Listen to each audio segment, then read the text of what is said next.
Dave's hands trembled with rage as he stared at the empty spot in his garage where his beloved snowblower once sat, while across the street, Karen smirked through her window, the faint hum of his machine echoing in the snow-choked night, unaware that her petty theft had just ignited a war she'd never see coming. The snow fell in relentless sheets that night, a silent invasion that buried my quiet cul-de-sac under a thick, suffocating blanket of white. I sat by my living room window, nursing a mug of black coffee that had long gone cold, watching the flakes swirl and pile up against the glass. The streetlights cast a faint glow, turning the chaos into something almost beautiful, like a scene from one of those cheesy holiday cards Karen loved to shove in everyone's mailboxes. I could already hear the satisfying growl of my snowblower in my mind, picturing the clean paths I'd carve through the drifts come morning. That machine was my pride and joy, a hulking red beast with a motor that roared like a bear waking up from hibernation. I'd bought it 3 winters ago, after a storm left me stranded for 2 days, and it hadn't failed me since. It was more than a tool. It was a declaration of independence against nature's worst. I shifted in my chair, the old wood creaking under me, and glanced toward the garage. The door was shut tight, locked with a padlock I'd installed after last summer's grill incident.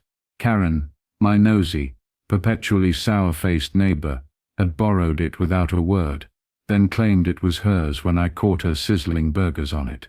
She'd returned it eventually, dented and reeking of charred grease, with a shrug and a smug, "You should have labeled it, Dave."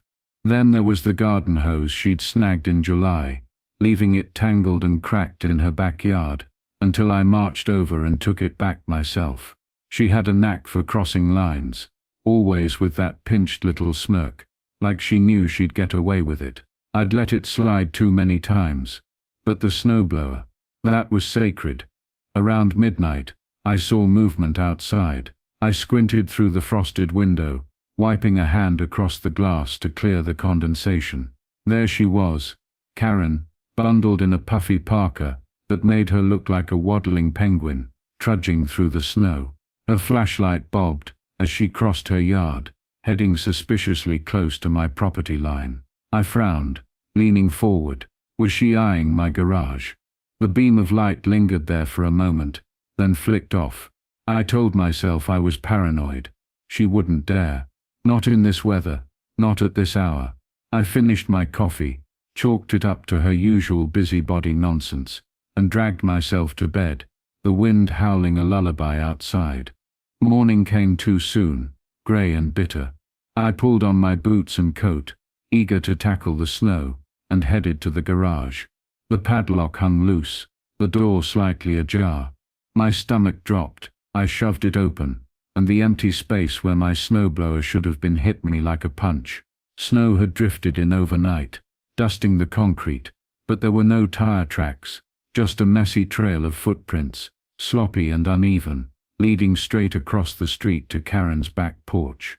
I stormed over, my breath puffing in angry clouds, and there it was, a familiar red shape peeking out from under a tarp, poorly hidden, like she didn't even care if I saw. Rage boiled up, hot and sharp. I pounded on her door, fists thudding against the wood. "Karen, I know you took it.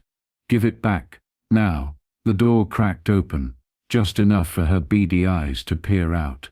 That smirk was there, curling her lips like she'd been waiting for this. "Prove it, Dave," she said, voice dripping with fake innocence. "It's mine now. Possession's 9/10 of the law, you know." Before I could shove my way in or spit out a reply, she slammed the door shut, the deadbolt clicking with finality. I stood there, fists clenched, snow soaking through my boots, as the reality sank in. She'd stolen from me again, and she thought she'd won. But this wasn't a grill or a hose. This was personal. She'd picked the wrong fight, and I was done playing nice. War was brewing, and I'd make sure she felt every icy second of it.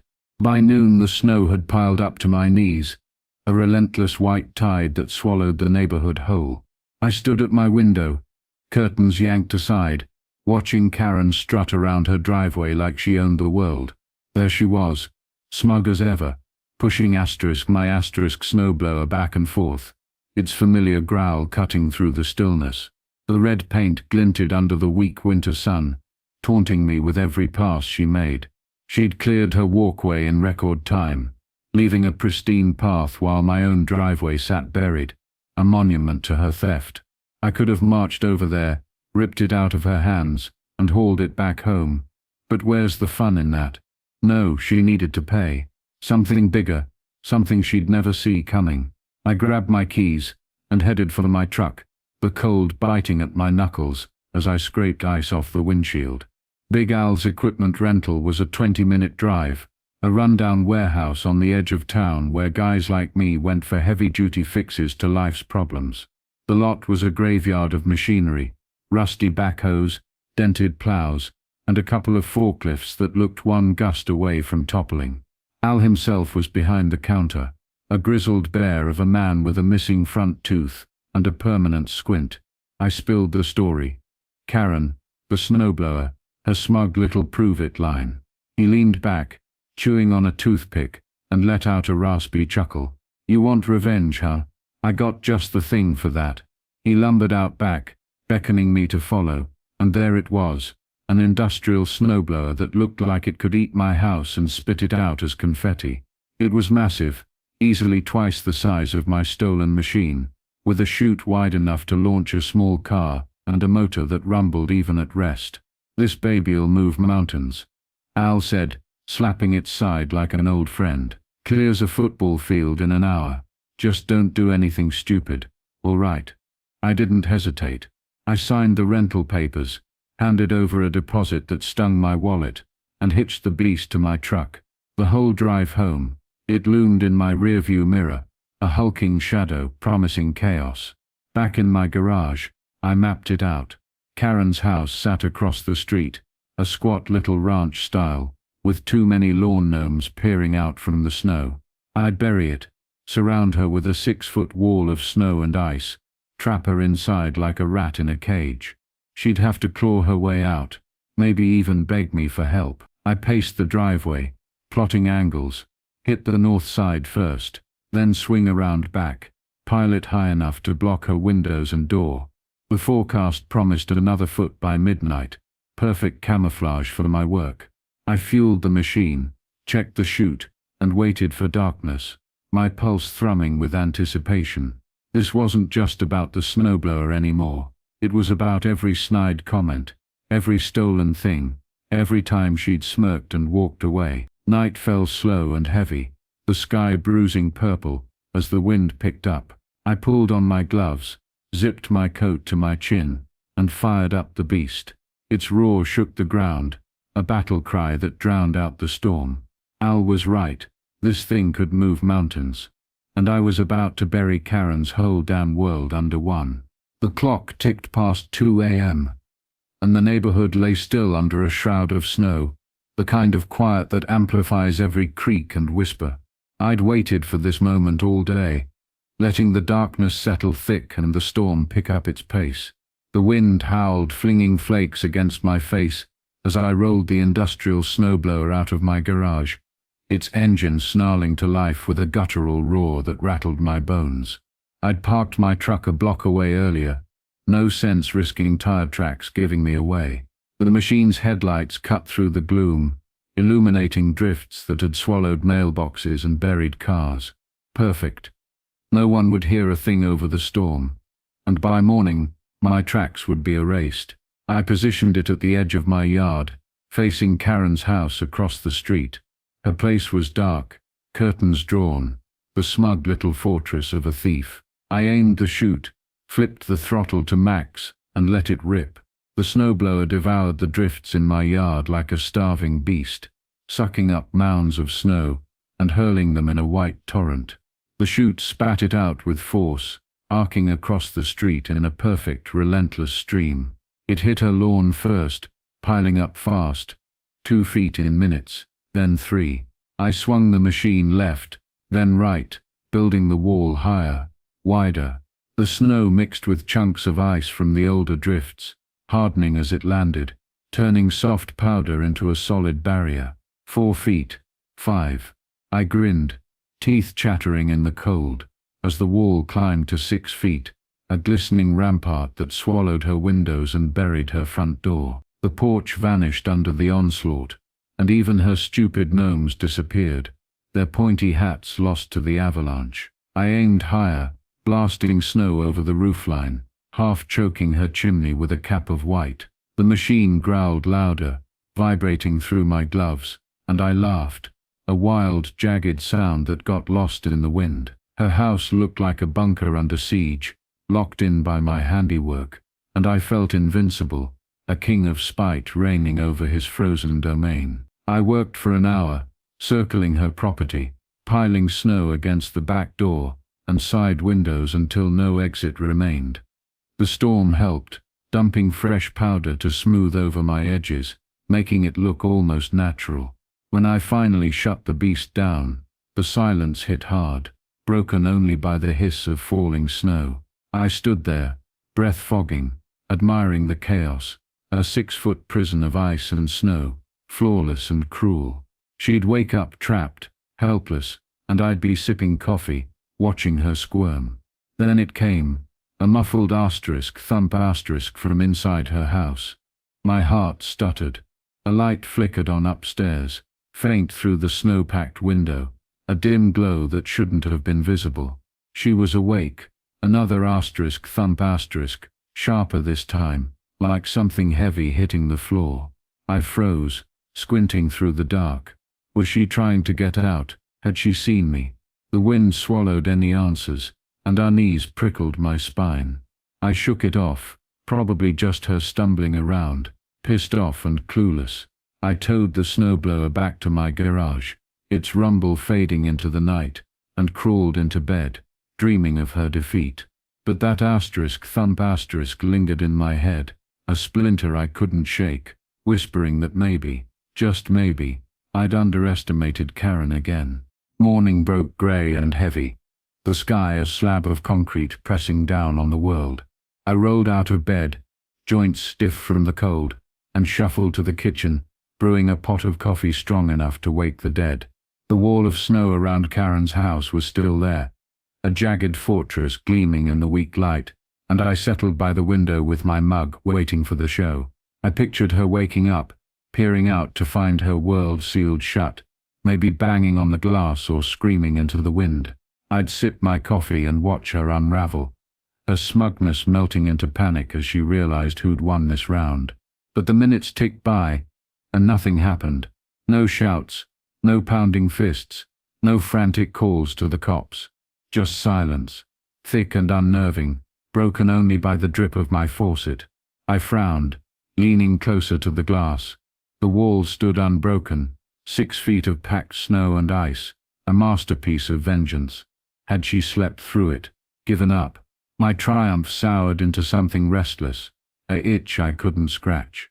I pulled on my coat and boots, the cold snapping at my ears, as I trudged across the street, snow crunching underfoot. Up close, the wall was even more impressive, solid as brick, towering over me, a monument to my rage. But then I saw it, a crack near her front door, a jagged fissure where the snow had split. A shovel tip jutted out, rusted and bent, abandoned halfway through a dig. She'd tried to break free and stopped. My stomach twisted, a cold knot forming.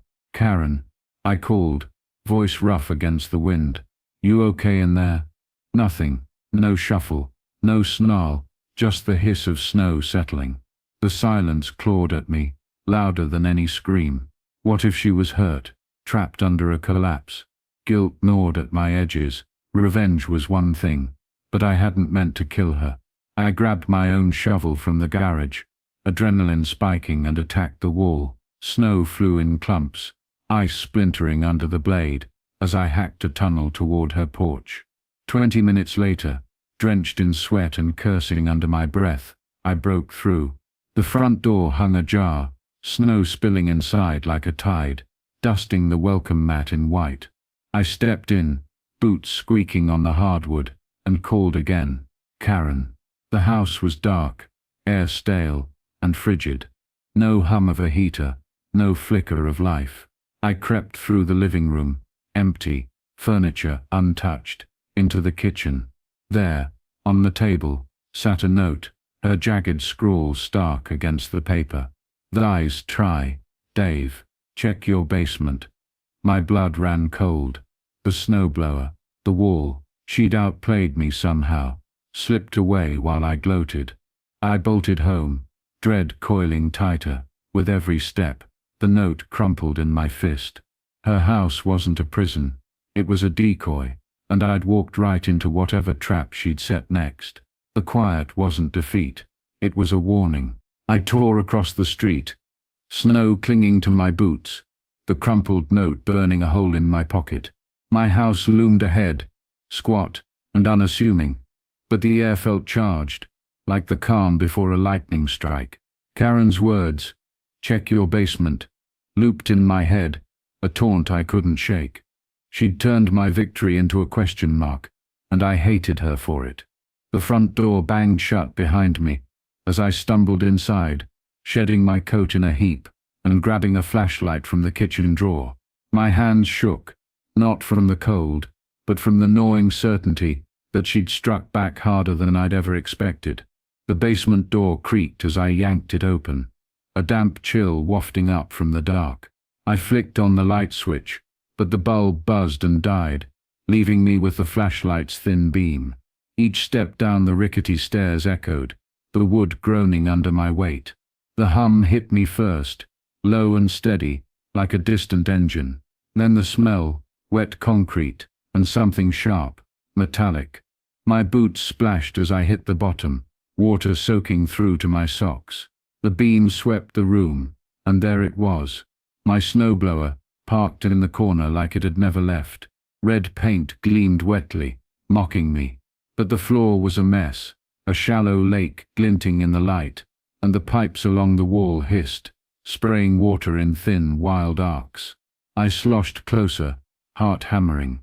The snowblower's exhaust pipe was rigged, duct-taped, to a portable heater, its cord snaking to an outlet. A chunk of snow, hauled in from God knows where, sat melting beside it, feeding the flood. She'd turned my own machine into a weapon, sabotaging my basement while I slept off my triumph. The wall of snow around her house, it wasn't her defeat. It was her distraction, a sleight of hand, while she slipped out a back window, circled back, and planted this disaster. I cursed, kicking the heater away, but the damage was done. Water lapped at my shins, climbing higher, and the pipes kept gushing. A siren wailed in the distance, faint but growing louder. The cops, she'd called them, probably spinning some sob story about her crazy neighbor burying her alive. I could see it now, her playing the victim, smirking as they cuffed me. I waded to the stairs, the flashlight beam bouncing, my mind racing. I could shut off the water main, grab the snowblower, and bolt, but where? The sirens were closer now, red and blue lights pulsing through the upstairs windows. I was trapped, cornered by her damn genius. But as I slogged up the stairs, water dripping from my jeans, a grim smile tugged at my lips. She'd won this round, sure, flooded my house, sicked the law on me, turned my revenge into her checkmate. But I wasn't done, not yet. I'd fix this, dry out, and come back swinging. Karen thought she'd broken me, but she'd only lit a fuse. The cops could knock all they wanted. I'd be ready for her next time, and when I struck, she'd wish she'd never touched that snowblower. This war was far from over.